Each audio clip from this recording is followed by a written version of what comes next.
Boa noite, amada igreja. A graça e a paz do Senhor Jesus. Amém? Estou muito feliz de poder estar com vocês nessa noite, nesse dia que o Senhor fez, para que estivéssemos juntos louvando ao seu nome e compartilhando a sua palavra. Agradeço a Deus pela amizade que tenho com o pastor, com o reverendo Gilberto Barbosa, e também com esse amado conselho dessa igreja que está no nosso coração. E eu queria meditar com vocês hoje em um texto que é muito pertinente à minha experiência com Deus e creio com a experiência de todos vocês, quanto ao cuidado, quanto ao carinho que Deus tem por cada um de nós. Carinho e amor este que é revelado não apenas nos bons momentos, mas também nos momentos mais difíceis e turbulentos da nossa vida. Vamos abrir a Escritura em Romanos capítulo 8, verso 26.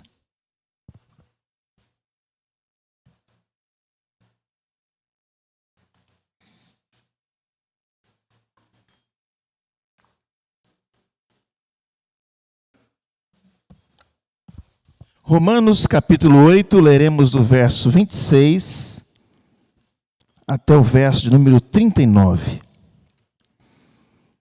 Nós temos aqui nesse texto conceitos lindos e maravilhosos da soberania de Deus e do seu projeto eterno para as nossas vidas. E eu convido você a acompanhar essa leitura com muita atenção, colocando a sua mente, a sua razão, as suas emoções, seus sentimentos diante de Deus.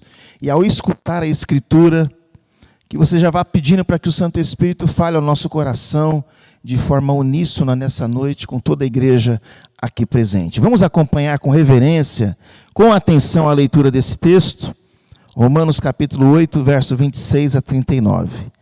Diz assim a palavra de Deus: também o Espírito semelhantemente nos assiste em nossa fraqueza, porque nós não sabemos orar como convém, mas o mesmo Espírito intercede por nós sobremaneira com gemidos inexprimíveis. É aquele que sonda os corações, sabe qual é a mente do Espírito, porque segundo a vontade de Deus é que ele intercede pelos santos. Sabemos que todas as coisas cooperam para o bem daqueles que amam a Deus, daqueles que são chamados segundo o seu propósito. Porquanto aos que de antemão conheceu, também os predestinou para serem conforme a imagem do seu Filho, a fim de que ele seja o primogênito entre muitos irmãos. E aos que predestinou, a esses também chamou. E aos que chamou, a esses também justificou. E aos que justificou, a esses também glorificou. Que diremos, pois, à vista dessas coisas? Se Deus é por nós, quem será contra nós? Aquele que não poupou o seu próprio filho, antes por todos nós o entregou, porventura não nos dará graciosamente com ele todas as coisas? Quem intentará acusação contra os eleitos de Deus? É Deus quem os justifica. Quem os condenará? É Cristo Jesus quem morreu, ou antes quem ressuscitou, o qual está à direita de Deus e também intercede por nós. Quem nos separará do amor de Cristo? Será a tribulação, ou angústia, ou perseguição, ou fome, ou nudez, ou perigo, ou espada? Como está escrito, por amor de ti somos entregues à morte o dia todo, fomos considerados como ovelhas para o matadouro. Em todas essas coisas, porém, somos mais do que vencedores, por meio daquele que nos amou. Porque eu estou bem certo, convicto, de que nem a morte, nem a vida, nem os anjos, nem os principados, nem as coisas do presente, nem do porvir, do futuro, nem os poderes, nem a altura, nem a profundidade, nem qualquer outra criatura poderá separar-nos do amor de Deus, que está em Cristo Jesus, o nosso Senhor. Amém? Feche seus olhos, vamos orar mais uma vez. Coloque diante de Deus as suas lutas, os seus conflitos, os seus medos, as suas ansiedades, e peça ao Santo Espírito para que Ele fale ao seu coração nesta hora, através desse texto, deste hino tão lindo que nós acabamos de ler. Obrigado, Senhor Jesus, por estarmos aqui nessa noite. Obrigado porque nesta madrugada as Tuas misericórdias mais uma vez se renovaram para as nossas vidas. E nós queremos Te pedir, Espírito Santo, que o Senhor perdoe os nossos pecados, as nossas falhas, que o Senhor limpe o nosso coração, de maneira que sejamos sensíveis a ouvir a Tua voz, que o Senhor esteja abrindo os nossos olhos espirituais, nos dando discernimento para compreender a Tua palavra e principalmente aplicá-la à nossa vida. Que todo o conceito doutrinário, ó Deus, possa ter um efeito prático nas nossas vidas. Por isso, abençoa o Teu povo que está aqui nessa noite, as pessoas que nos escutam, as famílias aqui representadas, de maneira que esta Tua palavra possa gerar vida, possa gerar convicção, possa gerar grandes vitórias ao longo da nossa caminhada. É o que nós Te pedimos no nome de Jesus. Amém. Meus queridos, quando eu tinha 19 anos, isso já faz algum tempo, eu me lembro que foi uma época onde eu estava estudando muito, trabalhando muito, correndo muito, pegando ônibus lotado, trens lotados. Vocês já conhecem essa vida aqui do pessoal da Zona Leste, né? E eu me lembro que na época eu tinha um problema sério, eu me alimentava muito mal. E Dona Amália sofreu muito comigo em relação a isso, minha mãe, por essa má alimentação. E eu me lembro que eu estava muito feliz no curso que eu estava fazendo, curso de processamento de dados. Isso nem existe mais hoje, né? Mas foi ali o início de tudo. Anos 80, alguns aqui se lembram desta época. E eu comecei a estudar, estava muito animado, estava muito bem na empresa. E de repente, meus irmãos, eu fui acometido por uma estafa muito grande, por essa questão de alimentação, um ritmo muito alucinante. E eu tive essa estafa, e na época não se falava este nome, mas na verdade o que eu tive foi uma síndrome de pânico terrível, que me abalou tremendamente, que abalou a minha vida social, de maneira que eu não ia mais para a igreja, não queria ver mais ninguém, ficava preso em um quarto, não comia nada, não conseguia comer. Cheguei a pesar, nessa altura, 53 quilos, e meus pais ficaram desesperados. Essa síndrome de pânico foi marcada por muito medo, por uma confusão mental terrível. Eu não controlava os meus pensamentos. Eu pensava que tinha blasfemado contra o Espírito Santo de Deus. Eu estava numa crise geral. E para piorar, eu não tinha algumas convicções sólidas no meu coração que eu tenho hoje. Hoje que eu conheço as maravilhosas doutrinas da graça, não conhecendo esse ensino e não aplicando ele à minha vida, eu sofri demais. Eu me lembro de uma noite que eu estava no quarto, trancado, no escuro, e eu falava para Deus: Deus, por que o Senhor permitiu que o inimigo destruísse a minha vida? Os meus amigos da igreja se afastaram de mim, uma grande parte, não entendendo o que estava acontecendo comigo. Meus pais choravam muito. Fui em psicólogo, fui em psiquiatra, fiz um tratamento. Eu me lembro que naquela época eu comecei a ler muito a Bíblia, comecei já lendo errado, lendo textos que me acusavam, que me colocavam mais para baixo. E um grupo enorme de irmãos começou a orar por mim, e eu tive que enfrentar o meu deserto. E eu me lembro que no enfrentamento desse deserto, deste vazio, que me trazia tanta confusão, tanto medo, tanto isolamento, eu comecei a ler as Escrituras, comecei a estudar as doutrinas da graça. E eu me lembro da minha irmã foi um instrumento de Deus, porque lá em casa ela encheu a casa de textos bíblicos, ela colava textos bíblicos nas paredes, com as promessas de Deus, e lendo aqueles textos todos os dias, aquilo foi como uma semeadura no meu coração. Eu me lembro de uma noite terrível, que eu estava muito triste, abatido, eu tinha uma vitrola. Quem teve vitrola aqui? Uma vitrola. E eu estava querendo ouvir uma música, que eu gostava muito dos Vencedores por Cristo, e minha mãe estava comigo triste, abatida, e a vitrola não funcionava. E a gente até chorou, orou, e a vitrola funcionou. São coisas, parece que bobas, mas que na época nos marcaram muito. E eu me lembro que depois de uma noite de muito choro e de reflexão, quando eu acordei de manhã, é como se Deus dissesse: você está liberto, você está curado, você está restaurado, e ninguém pode me roubar de você. Ninguém pode tirar você de mim, porque você me pertence. Eu te salvei, eu te remi, você é meu.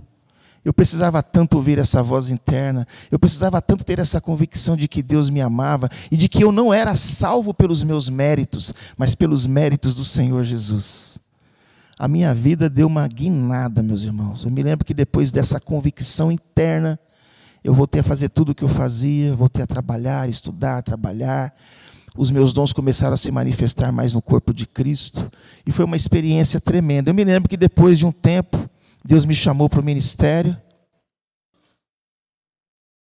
Eu fui para o seminário de Campinas, fiquei ali 4 anos e meio estudando muito, servindo lá na Igreja Presbiteriana Canaã. E quando chegou o final do curso, eu tive que fazer uma monografia e uma exegese, que é um texto mais profundo das Escrituras. E aí me veio a pergunta: que monografia eu vou fazer? A monografia tinha que ser alguma coisa da nossa confissão de fé. E o meu coração, imediatamente veio esse tema, né? A perseverança dos santos. Uma vez salvo, salvo para sempre. Não foi para mim apenas um cumprimento de um dever acadêmico, mas foi um prazer escrever sobre esse tema, porque eu vivi esse tema. Nessa crise que eu vivi, eu fiquei com muita dúvida se eu era salvo de fato, se eu era aceito e acolhido por Deus ou não.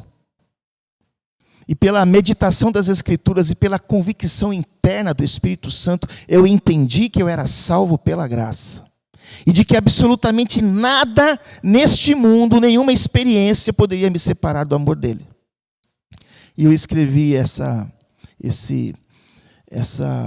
dissertação, essa monografia, e foi o primeiro ano onde tinha que ser aprovado pelo seminário a dissertação, como a exegese. E eu me lembro que depois eu levei para o presbitério, fui aprovado e ordenado. E depois, quando eu fui fazer a minha validação do meu curso de teologia no Mackenzie, eu usei esse mesmo texto e o contextualizei à realidade da igreja evangélica brasileira, mostrando o que acontece quando nós não conhecemos as maravilhosas doutrinas da graça. Os vários prejuízos que nós podemos ter na nossa vida pessoal, na nossa vida comunitária, na nossa cosmovisão do que é a igreja, do que é o Senhor para as nossas vidas.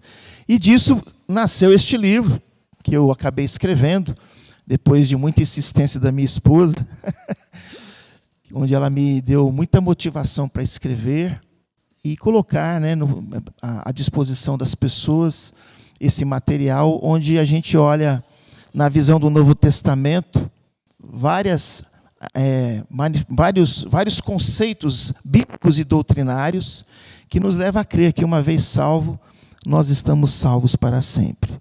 E pensando no que eu deveria falar nessa noite, quando o reverendo Gilberto me pediu o texto, me veio esse texto de Romanos capítulo 8, que é um texto lindo, maravilhoso, que assevera de fato que Deus, quando Ele começa uma obra na nossa vida, Ele completa. Esse texto nos mostra que o nosso Deus nos ama muito. Esse texto nos mostra que um amor verdadeiro vai envolver encantamento, fascinação, entrega, altruísmo. E foi isso que Deus fez por nós. Ele nos amou tanto que Ele enviou o seu Filho Jesus por nós numa cruz e realizar uma obra maravilhosa. Uma obra que Ele começa e que Ele termina. Portanto, a carta de Paulo aos Romanos, estudando essa carta, é a carta mais longa, mais sistemática, mais profunda de todas as cartas. Foi nessa carta, no estudo dessa carta, que Martinho Lutero começou a reforma do século XVI, quando ele descobriu também que o justo vive pela fé. Essa carta, ao longo das épocas e dos séculos, tem abençoado muitas pessoas, mediante as provas e a certeza de que o nosso Deus nos ama. E de que o nosso Deus, aquilo que Ele começa, Ele termina. Nessa carta, Paulo qualifica o amor de Deus, qualifica em detalhes preciosos. E na reflexão dessa carta, especialmente no capítulo 8, nós podemos chegar à maravilhosa conclusão de que em Cristo Jesus nós não somos apenas vencedores, nós somos super vencedores. E nos tempos difíceis que nós estamos vivendo, queridos, nós precisamos resgatar essa convicção. É triste ver hoje que muitos que cantam para Jesus, que se declaram filhos dele, ver pessoas realmente abatidas, prostradas. É preciso conhecer o amor de Deus e celebrar o amor de Deus no ordinário da nossa vida, nos momentos difíceis, turbulentos. É importante reconhecer que nesta vida curta que temos, Deus pode manifestar o seu poder e a sua graça no nosso cotidiano, com essa certeza e essa convicção maravilhosa que nós vamos morar com Ele, de que nós somos eternos, de que a nossa pátria não é aqui. Eu pergunto para você, você se sente amado? Uma das coisas que traz estabilidade para qualquer pessoa emocionalmente é o fato de você entender que você é amado, que você é querido. E quanta gente hoje não se sente assim? Você pode até estar na igreja cantando, louvando, servindo, e às vezes você não se sente amado, você não se sente acolhido. O seu mundo interno está em conflito. Você tem certeza que você é salvo? Que se Jesus te chamar hoje, se a tua senha for hoje, você vai estar com Ele? Você tem convicção disso? Você se alegra quando você pensa nisso? Ou você fica triste e abatido porque você não tem convicção? Porque você não tem convicção dos seus vínculos? Como é que você enxerga e vivencia o amor de Deus? Você acredita que este amor pode te proteger e te dar a condição de cumprir a sua carreira?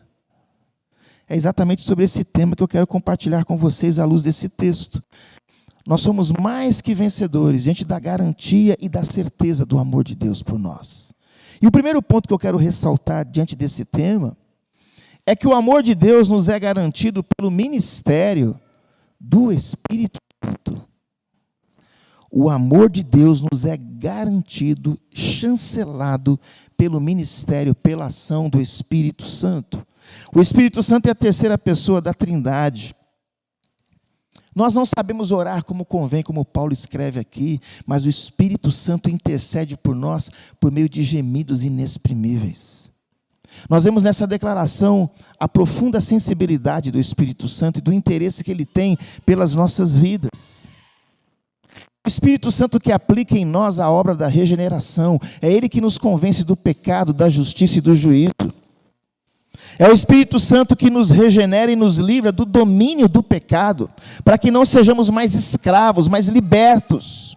É o Espírito Santo que nos dá testemunho da nossa condição de filhos e filhas. É o Espírito Santo que testifica ao nosso espírito: você é filho de Deus, você é meu. Você tem essa convicção interna aí? Ele já falou com você isso? O Espírito Santo testifica isso. Não é uma mera religiosidade, mas é uma espiritualidade autêntica, marcada por experiência com Deus. O Espírito Santo, nele nós recebemos o espírito de adoção, baseado na intimidade com Deus, onde Paulo diz aqui em Romanos 8,15, Abba Pai. É o Espírito Santo que nos dá a condição de ter essa intimidade com Deus, de chamá-lo de paizinho. E tudo isso que eu estou falando aqui, eu estou delineando para vocês como deve ser a nossa intimidade com Deus. A intimidade com este amor que vai nos dar segurança, que vai nos dar firmeza diante da vida. É o Espírito Santo que nos assegura a nossa herança. Nós somos co-herdeiros com Cristo. É o Espírito Santo que nos assegura a redenção do corpo e do próprio cosmos. Nós vamos morrer um dia, queridos. O meu corpo e o seu corpo vão se destruir, vão se corromper. Mas se morrermos em Cristo, quando Ele voltar, nós seremos ressuscitados. Nós teremos um corpo indestrutível, incorruptível, um corpo de glória semelhante ao do Senhor Jesus. E isso será uma obra do Espírito Santo. É pelo poder do Espírito Santo que o próprio cosmos vai ser regenerado. Porque a natureza, ela geme. Não são apenas as pessoas, a igreja hoje, que aspira à volta de Jesus. A própria natureza geme, aguardando a volta do Redentor, porque Ele vai fazer novas todas as coisas. Ele vai trazer um novo céu e uma nova terra. É o Espírito Santo, queridos, que intercede por nós em nossas fraquezas, diante dos nossos medos, das nossas debilidades, das nossas ansiedades, dos nossos traumas, dos nossos recalques, dos nossos pecados. É Ele que conhece a nossa estrutura, Ele sabe que nós somos pó. E é Ele que pode colocar em ordem o nosso interior. O seu interior está bagunçado, está ferido, está machucado. Você não tem discernimento da vontade de Deus. É o Espírito Santo que pode te ajudar nisso. É o Espírito Santo que nos conduz a toda a verdade, diante de um mundo de tanta mentira, de tanta fake news, de tanta hipocrisia, de tanto engano. É o Espírito Santo que, diante de muitas portas, vai mostrar para você a porta certa. Olha quanta coisa o Espírito Santo faz pelos filhos de Deus. Então, o amor de Deus, ele é garantido pelo ministério do Espírito Santo. Todas as coisas, todas as circunstâncias da vida estão no controle de Deus, e Ele tem um propósito. Sabemos que todas as coisas, não algumas, mas todas as coisas cooperam para o bem de quem? Daqueles que amam a Deus, daqueles que são chamados segundo o propósito de Deus. Nós não conhecemos a agenda de Deus. Você fica com medo quando você pensa nisso? Ou você se sente seguro? Independente do que venha acontecer com você. Vocês estão notando como nós precisamos de intimidade com Deus? Intimidade com a graça, que é um favor imerecido. Como é bom saber que Deus não nos abandona. Como é bom saber que nós não estamos sozinhos neste mundo, que nós temos o Consolador, o Santo Espírito ao nosso redor, para nos socorrer nas nossas fraquezas, nas nossas limitações, na nossa pequenez. E aplicando esse primeiro ponto, como é que está a sua relação com o Espírito Santo? Com o Deus que habita em nós? Você tem desfrutado da presença dEle? Ele fala ao seu coração? Ele testifica ao seu coração que você é filho dEle? Você se sente amado por Ele? Você tem experimentado o fruto dEle na sua vida? Amor, alegria, paz, paciência, gentileza, bondade, fidelidade, mansidão, domínio próprio. São resultados da graça de Deus na nossa vida por meio do Espírito Santo. Quando você lê Bíblia, quando você ora, quando você tem comunhão com os santos, quando você serve a Deus usando os seus dons e talentos, quando você adora o Senhor em espírito e em verdade, você é cheio do Espírito Santo. Quando você confessa seu pecado no varejo, quando você não vive na prática do pecado, se você é salvo, se você é regenerado, se você tem o Espírito Santo, Ele vai fazer de você uma pessoa plena. Mas a grande pergunta é, isso é uma realidade para você hoje? Ou é apenas uma teoria? O que marca a religiosidade é a teoria, é o estereótipo. Mas a espiritualidade autêntica, ela envolve o ser, ela envolve a vida, ela envolve as convicções, ela traz brilho nos olhos, ela traz autoridade quando você fala. O amor de Deus nos é garantido pelo ministério do Espírito Santo. Então busque o Espírito Santo, conheça a Deus intimamente, para que este amor se manifeste e você se sinta seguro. Esse é o primeiro ponto importantíssimo. Segundo ponto, o amor de Deus tem seu alicerce em decretos eternos. O nosso Deus, queridos, é um Deus que planeja, não é um Deus de bagunça, Ele é um Deus de ordem. O que Deus fez para nós foi feito antes de todas as coisas existirem. A palavra de Deus diz aqui, no verso 29 e 30, porquanto aos que de antemão conheceu, também os predestinou para serem conforme a imagem do seu Filho, a fim de que ele seja o primogênito entre muitos irmãos. Presta atenção agora. E aos que predestinou, a esses também chamou. E aos que chamou, a esses também justificou. E aos que justificou, a esses também glorificou. Nós temos aqui o pacote de salvação completo. E ele inicia-se antes da fundação do mundo. Deus nos predestinou em amor antes da fundação do mundo. Ele nos elegeu de forma incondicional. Ele não elegeu ninguém aqui porque você é alguma coisa, porque na verdade nós não somos nada. Nós estávamos mortos em delitos e pecados, nós éramos inimigos dele, mas ele, na sua graça, no beneplácito da sua vontade, diante da sabedoria dos seus decretos, de uma forma incondicional, ele nos predestinou, ele nos elegeu. Ele não nos elegeu porque ele sabia que você ia se converter, você só se converteu porque ele quis. Porque o Espírito Santo veio sobre você e te regenerou. É a bondade de Deus que nos conduz ao arrependimento. Não há meritocracia na salvação. O homem não tem como ser salvo por si só. E isso fica muito lógico na revelação progressiva de Deus durante toda a história. Quando os nossos pais quebraram o pacto das obras, eles exerceram o seu livre-arbítrio ali. Acabou a chance. Deus poderia falar: perderam, acabou. Mas o que Deus fez? Gênesis 3,15, o que ele fez? Que da semente da mulher nasceria uma criança, que esmagaria a cabeça da serpente, e o seu calcanhar seria ferido. Essa criança quem é? Jesus. Gênesis 3,15 é o proto-evangelho, o primeiro evangelho. A iniciativa foi de quem? Eu pergunto para vocês. Foi de Adão e Eva?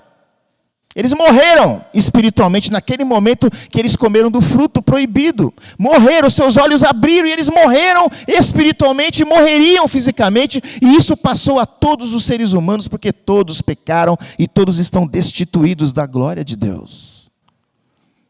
Às vezes nós queremos discutir essa questão com a lógica humana. Como assim Deus predestinou? É o que a Escritura ensina. Deus chamou um homem chamado Abraão de Ur dos Caldeus e disse para ele: através de ti eu farei de você uma grande nação. Foi Deus que o escolheu, foi Deus que escolheu Israel como nação. E a igreja hoje é o Israel de Deus. Então, os questionamentos teológicos, você pergunta para ele quando você estiver lá no céu. Se você for para lá, você pode perguntar para ele por que ele predestinou alguns e outros não. Isso não é um problema meu. Eu não sei quem é eleito. Eu não sei quem é predestinado. Eu sei que eu tenho que pregar. Isso me dá muito mais alegria para pregar. Porque se eu fosse pregar, dependendo da decisão do homem, eu ficaria desanimado. Porque o ser humano está morto. Morto em delitos e pecados. Ele nos predestinou, queridos. Amém? Você é um eleito de Deus? Agora eu vou forçar. Quem te garante isso? Diz o texto que ele nos predestinou, e depois que ele nos predestinou, ele nos chamou. Oh, glória a Deus! Na teologia nós chamamos isso de vocação eficaz. Deus nos chamou de uma forma eficaz, porque Ele é Deus, porque Ele é o Todo-Poderoso, porque Ele tem autoridade. Vocês lembram de Saulo de Tarso, o terrorista da igreja? Que afrontava os crentes, todo mundo tinha medo daquele homem, gente. E na estrada de Damasco, quem é que aparece para ele? Jesus de Nazaré. Saulo, Saulo, por que você me persegue? A conversa foi rápida. A partir de hoje, você que perseguia vai ser perseguido. E você vai ver o quanto vale sofrer pelo meu nome. Deus falou, está falado, gente. E pode ser o pior pecador, o pior. Pensa num pecador ruim aí. Quando a graça irresistível de Deus vem sobre essa pessoa, ele vem, porque Jesus disse que as minhas ovelhas ouvem a minha voz e me seguem. E louvado seja Deus por esse chamado irresistível. E eu me lembro quando mais jovem, dentro de uma igreja presbiteriana, às vezes os evangelistas, com toda boa vontade, faziam aquele esforço para o pecador vir à frente. Mais uma vez eu vou falar, Deus não precisa disso, porque a graça é irresistível. Irresistível. Quantas pessoas se converteram lendo um Novo Testamento de bolso ou uma folha rasgada de Bíblia no chão, em um lugar cheio de pecado? É a graça de Deus, queridos. Ele nos predestinou e Ele tem um dia para nos chamar. Quando foi que Jesus te chamou? Eu me lembro quando Ele me chamou. Foi tremendo. Foi num acampamento com 16 anos. Um chamado irresistível. Uma vocação eficaz. E o texto diz que aos que predestinou, a esses chamou, e olha só o processo, e aos que chamou, a esses justificou. Todos nós estávamos mortos em delitos e pecados. Não há um justo sequer. Todos se extraviaram. Mas quando nós somos eleitos por Deus e chamados por Ele, é Ele que nos declara justos diante do Pai. Lá na cruz, Jesus levou o nosso escrito de dívida, que nos condenava ao inferno. Ele pregou lá na cruz, dizendo que agora estava tudo feito, está consumado, tetelestai. Ou seja, em Cristo nós somos justificados. Nós que somos pecadores, isso não quer dizer que nós somos justos, mas Ele nos declara justos a despeito de nós. É a doutrina da justificação pela fé. Justificados, pois, mediante a fé, tenhamos paz para com Deus, por meio de nosso Senhor Jesus Cristo. Tenhamos tranquilidade, porque é Ele que nos declara justos. Ele é o nosso advogado, é Ele que advoga a nossa causa diante do nosso adversário, do nosso acusador, diabo, Satanás. Quando o diabo te acusa, Jesus vem na tua frente. Esse aqui e essa aqui, eles foram lavados com o meu sangue. Portanto, nenhuma condenação há para os que estão em Cristo Jesus, que não vive segundo a carne, mas segundo o Espírito. Quando você é justificado, você é selado pelo Espírito Santo. Você tem a marca de Deus. O apóstolo João vai dizer que quem é nascido de Deus não vive na prática do pecado, porque nele está a divina semente. Uma pessoa pode estar na igreja e pode não ser regenerada. Escute isso. Pode cantar, pode até pregar. Mas quando ela é regenerada, ela não viverá mais na prática do pecado. Ela não vai ter mais coleira no pescoço, porque Jesus a libertou. Você já é liberto por Ele? Quando você é nascido de novo, você não quer mais nada com o pecado. Porque a divina semente está em você, a alegria de Deus está em você. Você entende que o pecado vai te levar à morte. Que o pecado não vale a pena.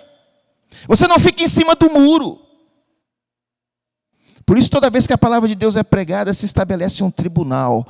Quem crer será salvo. Quem, porém, não crer, já está condenado. Você é justificado por Cristo? Apesar do pecador que você é. Quando eu entendi isso, queridos. Eu me lembro que daquela crise que eu tive, eu ficava tentando colocar para Deus, mas o Senhor fez isso comigo. E eu me lembro de uma exortação da minha irmã, dizendo para mim assim: Gilberto, as suas justiças são como trapos de imundícia perante Deus. Aí eu vi que não era nada mesmo, que eu dependia totalmente dEle. E foi Ele que me deu convicções e essa certeza de que eu pertenço a Ele. Não porque eu escolhi isso, mas porque Ele veio ao meu encontro, porque Ele me chamou, porque Ele me justificou, porque Ele me selou com o Santo Espírito da graça. E o Espírito Santo de Deus é o penhor, é a garantia do nosso resgate. Aleluia! Você é selado com o Espírito Santo? Você tem a marca de Deus? Há pouco tempo nós comemoramos a Páscoa. E o anjo da morte, quando passou pelo Egito, qual foi a casa que ele não feriu? A casa que tinha a marca do sangue. Quando você tem a marca de Deus, o diabo não pode tocar em você. Quando você não conhece as doutrinas da graça, você vai dizer que pode. Você vai dizer que crente fica endemoniado. Você vai dizer que crente tem que enfrentar maldição hereditária, porque não conhece a doutrina da graça. Quando a gente conhece é diferente. Nós somos marcados por convicções, queridos. Convicções. O povo de Deus precisa de convicção. O meu povo está morrendo porque lhe falta o conhecimento. Ele nos predestinou, Ele nos chamou, Ele nos justificou e Ele nos glorificou. Passado, é como já tivesse feito, já está feito. Quando a trombeta tocar, os mortos em Cristo ressuscitarão primeiro, e nós, os vivos que aqui estivermos, seremos transformados e estaremos para sempre com o Senhor. Quero dizer uma coisa para vocês: a redenção completa ainda não se concretizou, porque falta a redenção do corpo. No mundo tereis, mas tende o quê? Por quê? Porque eu venci o mundo. Um dos problemas da teologia da prosperidade é que eles querem falar de uma glorificação agora, e não tem. Ela vai vir ainda.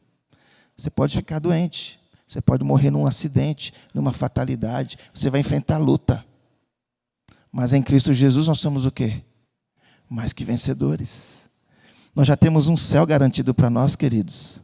Olha como a igreja precisa agradecer mais, como a gente é ingrato. Eu estive num congresso essa semana, onde eu fiquei muito constrangido. O reverendo Ronaldo Lidori estava falando da igreja sofredora, da igreja perseguida. E ele estava contando que num culto secreto, ele nem pôde falar o local, lá no Oriente Médio, reuniu a igreja. E ali houve um culto, uma reunião de muito quebrantamento, uma reunião de lamento. Uma reunião onde as pessoas começaram a confessar as suas angústias. Houve uma catarse emocional ali. E ele falava de um relato de um homem que disse assim: eu perdi tudo por causa de Jesus, pastor. Eu perdi meu emprego, eu não tenho dinheiro, eu perdi minha família toda me deixou, mas eu ganhei a Cristo. Aquilo me constrangeu muito. Porque às vezes está faltando uma coisinha para você e você reclama, você murmura. Ah, meus queridos, Paulo disse: logo já não sou eu, mas quem vive, mas Cristo vive em mim. E para mim o viver é Cristo e o morrer é lucro.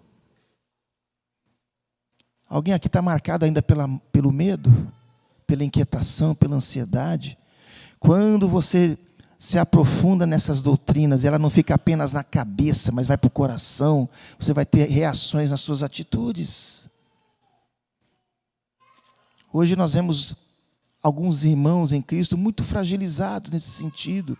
É preciso cavar mais fundo, é preciso sair da superficialidade, é preciso ser profundo.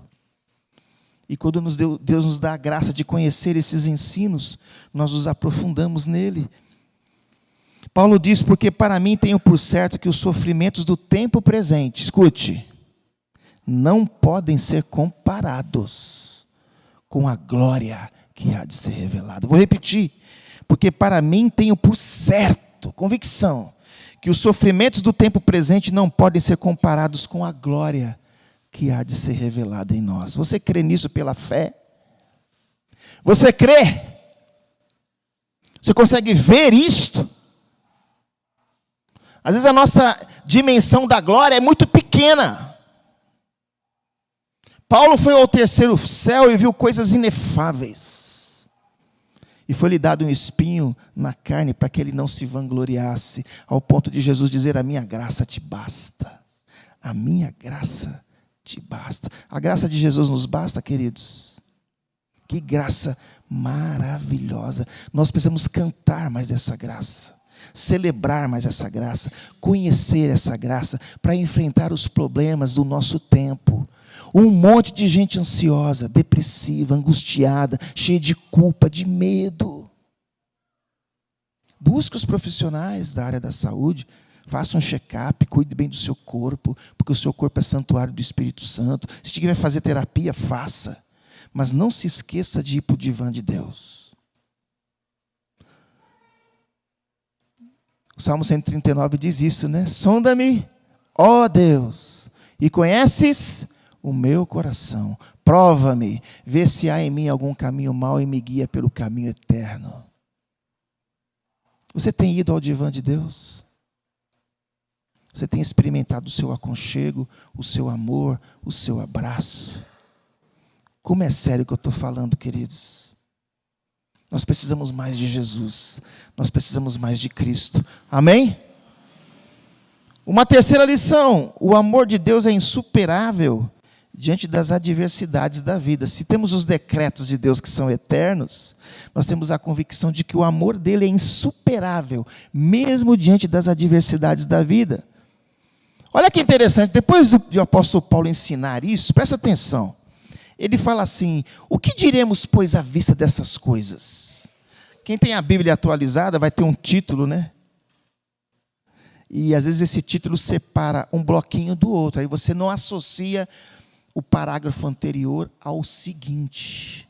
Ele termina dizendo que aos que predestinou, presta atenção, aos que predestinou, chamou, aos que chamou, justificou, e aos que justificou, glorificou. Aí ele faz uma pergunta: que diremos, pois, à vista dessas coisas? Eu pergunto, que coisas? Que ele me predestinou, que ele me chamou, que ele me justificou e que ele já me glorificou. Eu vou dizer o quê? E aí ele acrescenta: se Deus é por nós, quem será contra nós? Aí tem gente que coloca no carro esse texto sem entender o contexto. Se Deus é por mim, quem será contra mim? Deus é por você? Mas entendendo o pano de fundo do texto, Deus é por você, você se sente predestinado, chamado, justificado e glorificado. O que a gente vai dizer? Se Deus é por mim, se Deus é por nós, quem será contra nós? E Paulo acrescenta que aquele que não poupou ao seu próprio filho, porventura não nos dará também graciosamente com ele todas as coisas? Gente, Deus não poupou Jesus. Para quem tem filho aqui, e olha que nós somos falhos. Deus meu, por que me desamparaste? O pai abandonou seu filho ali no Calvário, do meio-dia às 3 horas da tarde, em profunda escuridão, por causa de nós. Ele nos amou. E às vezes você desconfia de um Deus assim. Você não dá o devido crédito a um Deus que te amou tanto, que fez tanto.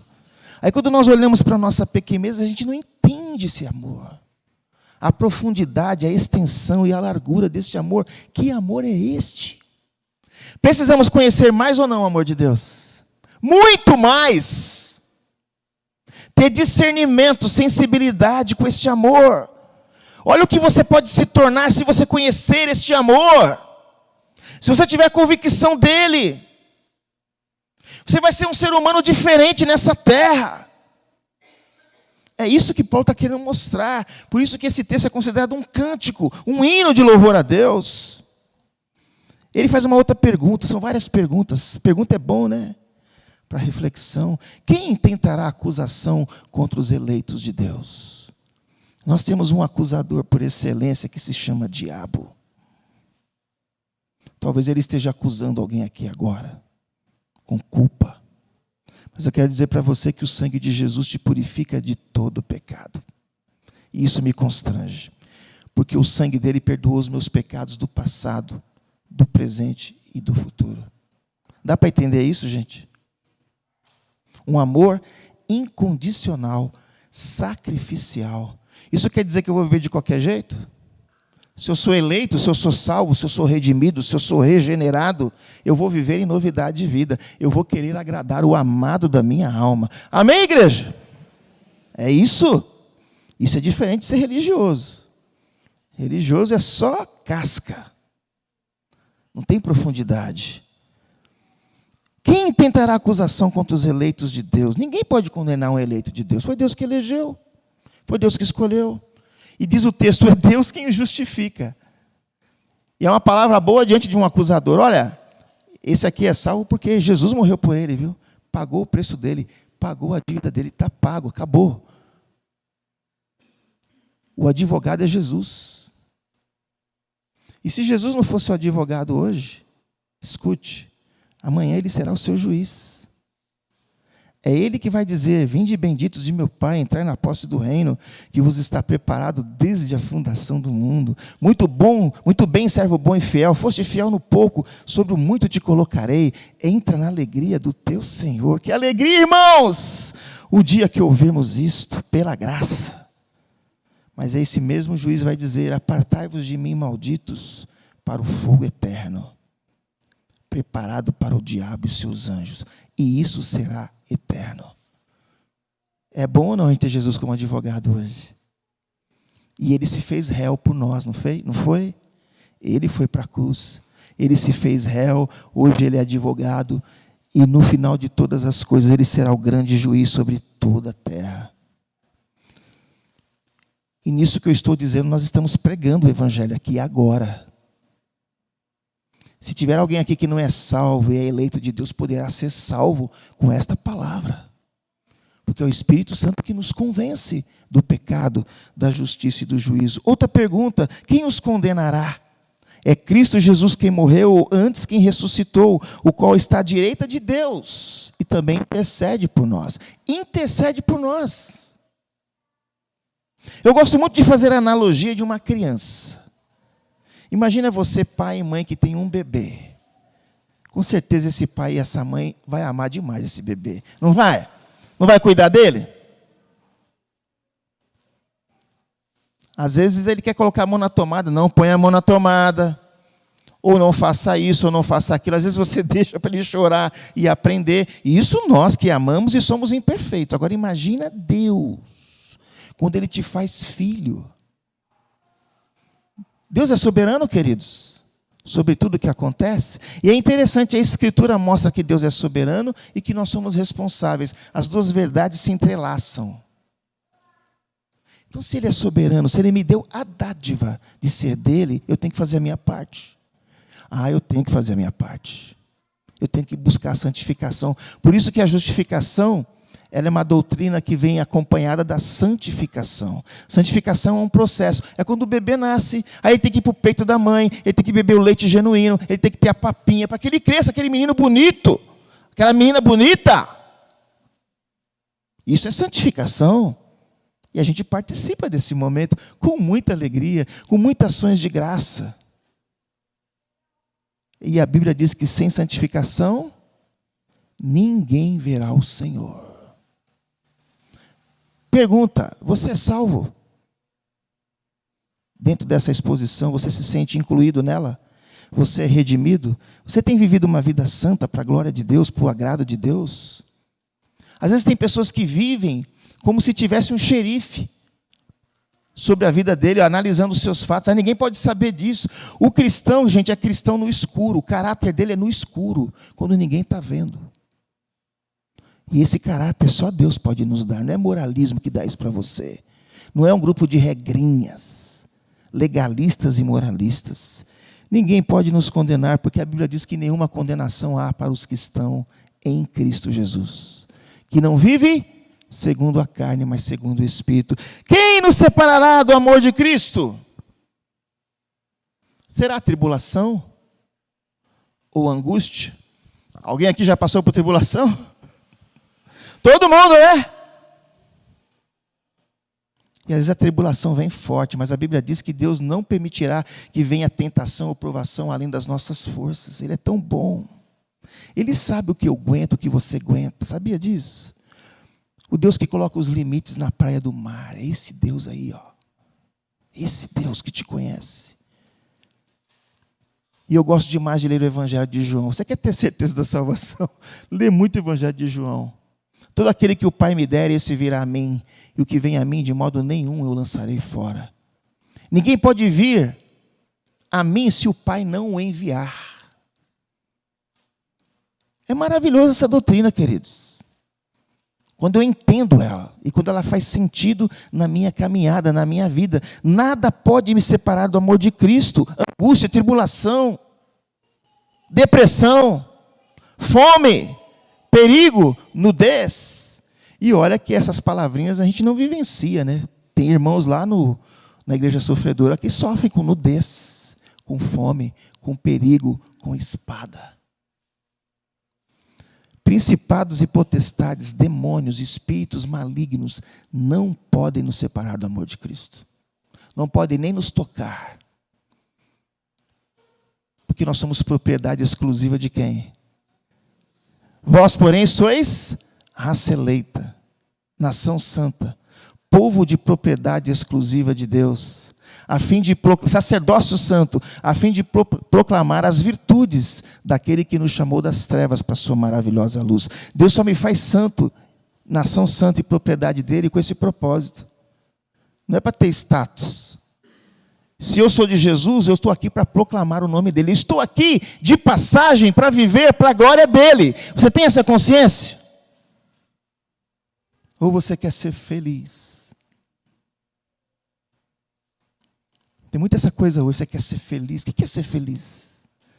A felicidade plena consiste em você entender que você deve viver para a glória de Deus. Isto é felicidade, o resto é conversa.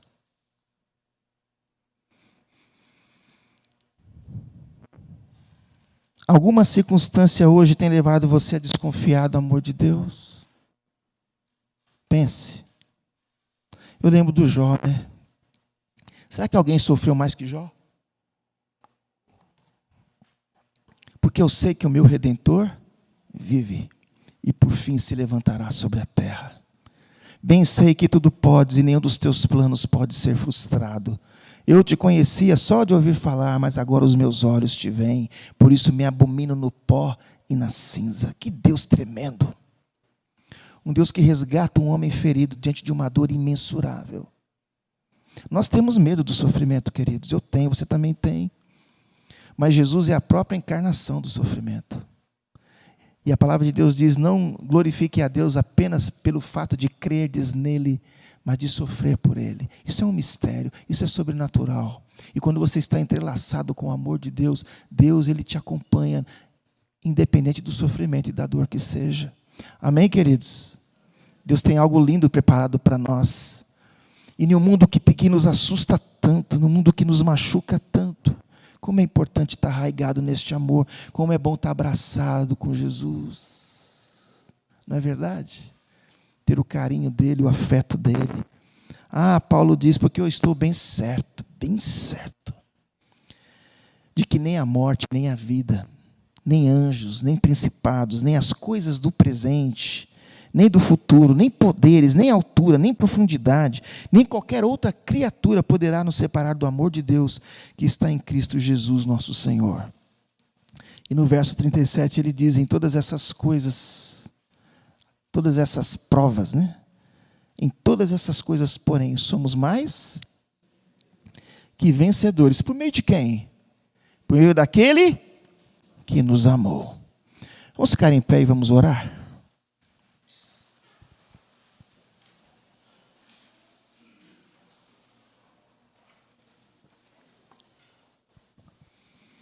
Este momento da oração é muito importante, amados. Eu não conheço a sua vida. Eu não sei o que está acontecendo aí dentro. Mas Deus sabe. Deus te sonda e te conhece. Feche os seus olhos. Pensa um pouco na sua existência. Como é que estão os teus dias? Como é que está o teu coração, a tua alma? Existe um Deus que te ama, querido.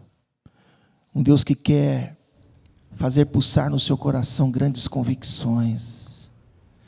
Como foi maravilhoso para mim entender que eu era salvo pela graça e de que nada poderia me separar do amor de Deus. Que coisa maravilhosa, espetacular. Não sei que aflição você passa hoje, mas eu queria te desafiar em nome de Jesus a se envolver com as maravilhosas doutrinas da graça. Elas de fato nos levam a entender que os méritos não são nossos, mas os méritos são todo dele, porque por ele e para ele são todas as coisas. Aleluia. Que a sua vida seja para o louvor do Senhor. E quando Deus fala, o nosso coração se rende. Se tem alguém aqui nessa noite perdido, sem razão para viver, Jesus é o único caminho, verdade e vida. E Ele pode te chamar nessa noite de uma forma irresistível, de uma forma maravilhosa. Você pode sentir o seu amor. Que a palavra de Deus te abençoe. E abençoe a sua caminhada. Não apenas a sua caminhada, mas a caminhada com os outros. Que você leve esse recado para tanta gente que está do seu lado, sofrida, que se sente mal amada, que está com a autoestima baixa, que precisa experimentar desse maravilhoso e copioso amor. Obrigado, Senhor, por esta noite. Obrigado pela Tua palavra, que é viva e eficaz, mais cortante do que qualquer espada de 2 gumes, e apta para discernir os propósitos da mente e do coração. Ó Santo Espírito, Tu que nos sonda e nos conhece, opera nos corações aqui nesta noite, traz cura interior, restauração, traz convicções sólidas. Obrigado, Senhor, pelo alicerce dos Teus decretos eternos, porque para sempre a Tua palavra está firmada no céu. Tua palavra é lâmpada para os nossos pés, é luz para os nossos caminhos. Obrigado, Senhor, porque o Teu amor é insuperável diante das adversidades da vida. Muito obrigado porque o Teu amor nos faz super vencedores. Que isso não seja apenas uma poesia linda, mas seja algo internalizado por nós, vivenciado, celebrado. Oh Deus, faz isso, que a Tua palavra não volte vazia, mas que ela prospere naquilo pela qual o Senhor a designou.